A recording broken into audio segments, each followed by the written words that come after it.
Hello everyone and welcome back to another book review. Today I am going to be reviewing volume 4 in the series City by Keiichi Arawi. I have read another series by this author and I actually read volumes 1 through 3 a number of years ago. So in preparation for reading volume 4, I reread volumes 1 through 3 and I'm going to be doing a recap of the previous volumes and then discussing volume 4. However, if you are interested, I do have older separate reviews of the first 3 volumes of City. So let's dive in and talk about this series. I have already read another series by Keiichi Arawi called Nichijou. I hope I'm saying that name correctly. That series also has an anime adaptation, which tells me it's quite popular, but I actually really like the City series as well. So I have read the Nichijou series, and it's this absurd comedic slice of life. But while that one follows girls who are in high school, who are just going about their daily life, City follows a college student named Nagumo. Nagumo is trying her best to live up life in the big city, but she is perpetually broke and her landlady, surprise, surprise, wants rent. Now, Nagumo has a friend named Nichijou who can normally help her out and lend money, but Nichijou is getting kind of sick of Nagumo never having money and not paying her back. So Nichijou has kind of wised up, and in the course of the first 3 volumes, actually, in the course of volume 1, Nagumo was forced to take a part-time job at a restaurant, which is also managed by relatives of the landlady, to work off her rent that's overdue and hopefully earn some pocket money so she can actually afford to do things with her life.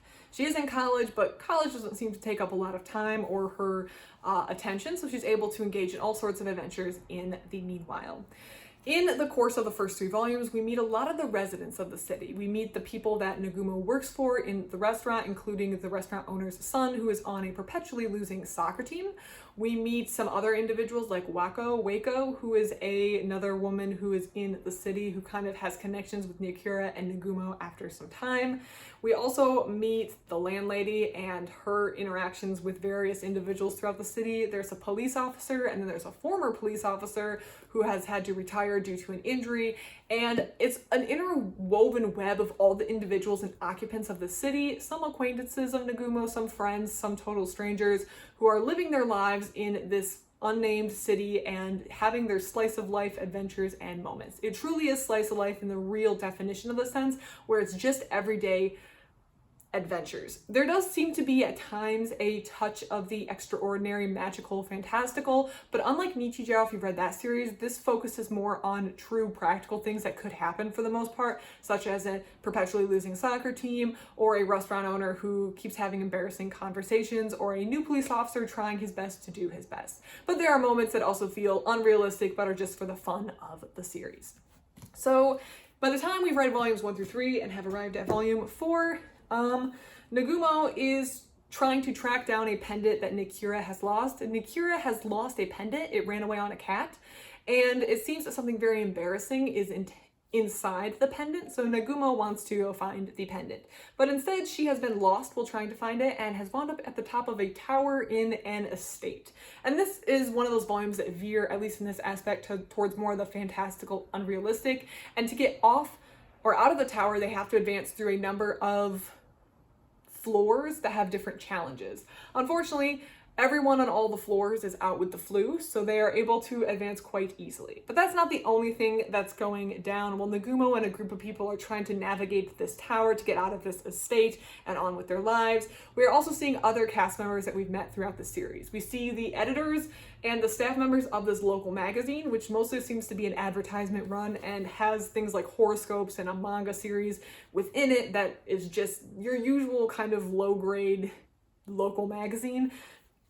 That makes it sound like I don't like local magazines. They usually are a treasure trove of information, but this one just seems to be existing. We also have the perpetually losing soccer team, which has one good player that they are desperately trying to protect from injury as they go about their daily life. And finally, we see a neighborhood association, which is a collection of local business owners who meet to try to solve problems, but mostly end up eating chicken snacks and drinking a lot of beer, which seems to track. So there's all these other plot lines that are just the continuation of daily life and adventures in the city in volume 4, while Nagumo is and her friends are trying to get out of this tower. It ends with a really fantastic series of drawings of all these people. This feels like Where's Waldo almost. I mean, these pages in and of themselves took many minutes to look through, of all of the characters we've seen thus far, or almost all of them, in a party-like setting, which is really, really fun.